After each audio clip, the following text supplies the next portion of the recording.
Tous les dimanches, 20h, 22h. Super 8 part en roue libre.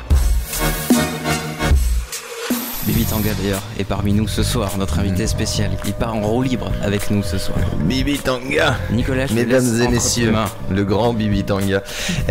Bibi, c'est ton 5e album. Quand on cherche un peu à savoir qui tu es, quand on s'enseigne sur internet pour connaître la vie des grands critiques musicaux de ce pays, on tombe sur des choses comme du rhythm and blues, du jazz, du hip-hop, de l'afro-funk, et toute une somme de musique. Et on en parlait là à l'instant quand t'étais petit, t'as été bercé de Negro Spiritual.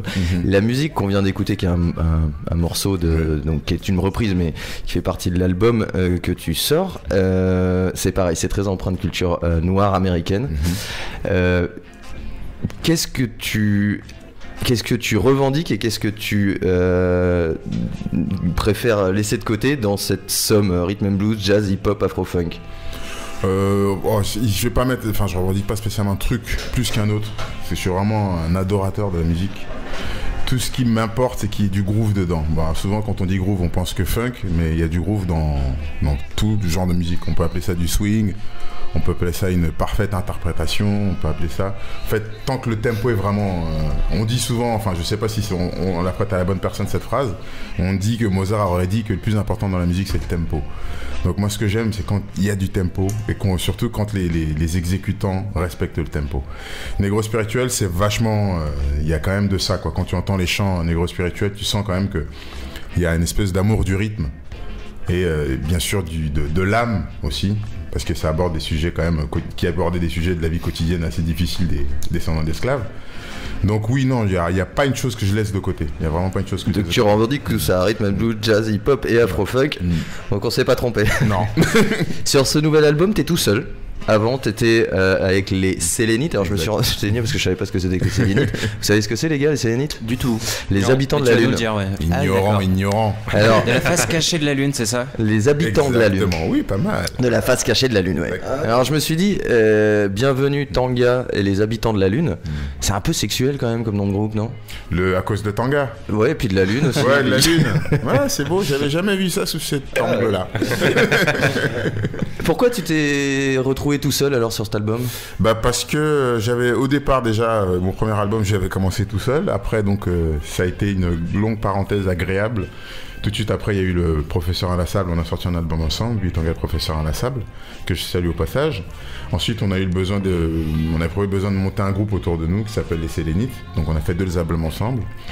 Et après moi j'avais besoin de respirer, donc de revenir un peu à ce que à tout seul quoi. Donc puis Et donc t'as travaillé tout seul vraiment en studio c'est-à-dire que j'ai composé les morceaux tout seul, oui, mais pas vraiment tout seul, on n'est jamais vraiment tout seul. Ouais. On arrive avec nos propositions. Moi je suis arrivé avec ma ligne de basse et mes chants, et j'ai proposé ça à des amis musiciens dont Rico Kerridge qui faisait aussi partie des Sélénites. Donc à la guitare, il y a Mike Dibo à la batterie, il y a Stéphane Lavlan qu'on appelle Pete au clavier, qui ont mis leurs pattes, vraiment, qui ont arrangé en fait finalement l'album. Alors tu parles de Rico, ça et fait les une Hornboys transition toute trouvée avec ce pourquoi les gens peuvent te connaître un peu plus que tes albums, puisqu'on voit tous les samedis soirs ta tronche à la télé chez Ardisson, dans l'émission Salut était rien sur Canal. Rico, dont tu viens de parler, Oui. est un des icônes du groupe, les Gréments de Fortune. Donc. Exactement, les Gréments de Fortune, qui est le groupe qu'on a monté avec Rico il y a maintenant, Ouais, ça fait une paye. ouais, ça fait une paye. Ça fait une paye. Est-ce que ça fait partie de... On se demande toujours les Gréments de Fortune, les groupes. Vous êtes un peu le seul groupe d'ailleurs de la télévision française. Aux États-Unis ça se fait pas mal, mais en France ça se fait quasiment pas. Est-ce que ça vous apporte quelque chose ou c'est juste un gagne-pain? Le fait, si c'était juste qu'un gagne-pain, ce serait déjà beaucoup, mais pas mal. Tu vois, donc c'est déjà un gagne-pain, donc c'est déjà énorme. Ouais. Donc c'est pas un terme. Je voulais dire, est-ce que ça Oui, vous bien apporte sûr. quelque chose? Est-ce que ça vous apporte du public, de la notoriété? À ce niveau-là, on s'en rend compte au fur et à mesure, je pense. Je pense qu'on s'attendait peut-être à un espèce de truc qui inonde dès le départ, mais non, en fait, ça met du temps. Donc là, pour nous, c'est la 7e saison, donc c'est la 8e saison de l'émission, et c'est la 7e saison Avec pour les nous. Gréments. Avec les Gréments, ouais. Première année, c'était avec No Jazz. Ouais. Et bien sûr, on le sent aussi, quoi, parce que quand on va dans des festivals pour présenter d'autres projets, on nous parle aussi de l'émission. Donc, ça apporte et dans un sens et dans l'autre aussi. Mais alors pourtant c'est pas vraiment, ça correspond pas tellement à ce que tu fais. Non, pas vraiment, mais c'est aussi une facette de notre métier. Bon, vous avez le look des musiciens de la Nouvelle-Orléans, mais à part le look, il y a pas grand-chose de plus. Ça reste. Oui, par rapport à moi ce que je fais. Par rapport à ce que tu fais, ouais. Non, ça c'est pas ça, non, c'est pas ça. Et pareil pour les Hound Dogs ou chacun des musiciens qui font leur projet. Les Hound Dogs, c'est le groupe d'amis, clavier, saxo. Enfin, non, c'est ça, c'est les saxophonistes et les trompettistes plutôt. Saxo et trompettistes. Et Rico aussi également qui ont formé les Hound Dogs. Mais non, c'est juste une autre facette de notre métier de musicien, quoi. C'est-à-dire qu'il y a ton projet et puis après, comme on dit, il faut vivre. Ouais. On vit. Oui, il y a plein de groupes qui aimeraient vivre. Et vivre de cette façon, je trouve que c'est un luxe, donc c'est bien. Sur ce 5e album, est-ce que tu as l'impression d'avoir pris un gros virage? Parce que en lisant ce qu'il y avait sur le... Voilà, il y a les deux en fait. Tout le monde dit c'est une belle... c'est l'album de la maturité, donc ça j'imagine que c'est tous les tocards qui savent pas parler de musique. C'est toujours l'album de la maturité. Qui utilisent cette formule à la con. Et puis il y en a d'autres qui essayent de chercher un peu plus loin et qui disent que non, effectivement, t'as pris un petit virage quand même. Oui, un petit virage, mais de toute façon, quand on parle de maturité, c'est vrai que ça a l'air un peu cliché, mais bon. T'as 44 piges quand même. 44 piges, il serait temps d'être un peu grand, quoi. En même temps, à chaque fois que tu fais un nouvel album, c'est toujours plus de maturité. Donc effectivement, le terme peut paraître un peu usé, mais ça reste juste de toute façon, parce que quand t'avances dans ton projet, t'avances aussi en maturité, et t'arrives à faire des choses que tu ne pouvais pas faire avant. Et justement, j'allais te parler d'une chanson qui s'appelle Ngombe. Exactement, Ngombe. Non, ça va, tu prononces correctement. T'as pris les précautions, t'as pas fait genre j'arriverai à le prononcer, donc t'as dit Ngombe, donc c'est mieux. Tu vois, j'ai fait comme j'ai pu. C'est une prudence que je salue. plus sérieusement, Ngombe, ça veut dire les armes en sango, c'est ça? Exactement. Qui est la langue centrafricaine.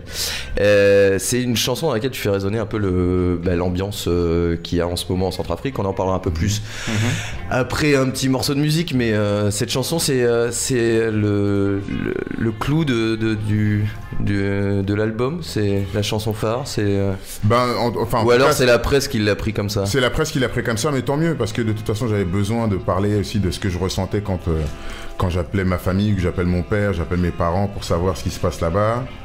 Et parce que c'est une situation qui est quand même qui là en fait ça a explosé là cette année, mais c'est une situation qui larvait depuis des années quoi. Donc on sentait bien qu'à un moment donné ça allait tourner dans un tourner vinaigre quoi.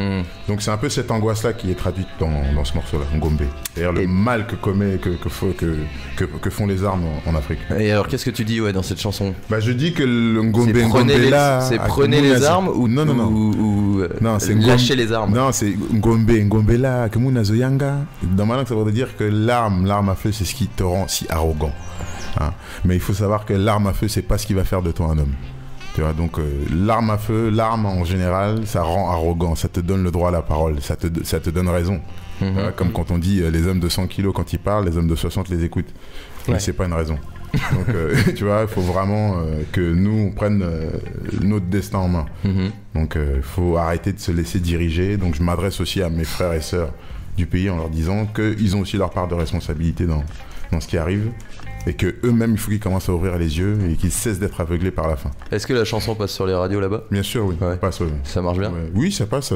J'ai toujours été bien accueilli. T'as des bons premier échos, album, j'ai toujours été... Mais c'est la première fois que tu t'engages comme ça dans une chanson? Non, ça a toujours été le propos de mes chansons depuis. Même en même temps, je parle pas Sango, ouais. Non, mais ouais. Non, Africa, qui était d'ailleurs sur le 3e album, parlait déjà des problèmes de malnutrition et puis problèmes de guerre. Non. Ça a toujours été. Bon, là, c'est un peu plus maintenant, mais ça l'a toujours été. Donc, Bibi, on va te retrouver. Là, tu as tes concerts qui vont démarrer. T'en as déjà fait un à l'Alhambra il y a pas longtemps? Oui, il y a pas longtemps. Et puis, il y a des concerts en Europe. Donc, il y a des concerts en Allemagne. Il y a un prochain concert assez important à Coutances, dans le festival Jazz sous les Pommiers, le 31 mai. D'accord. Et il y a une bonne grosse date à Paris qui se prépare pour l'automne qui arrive.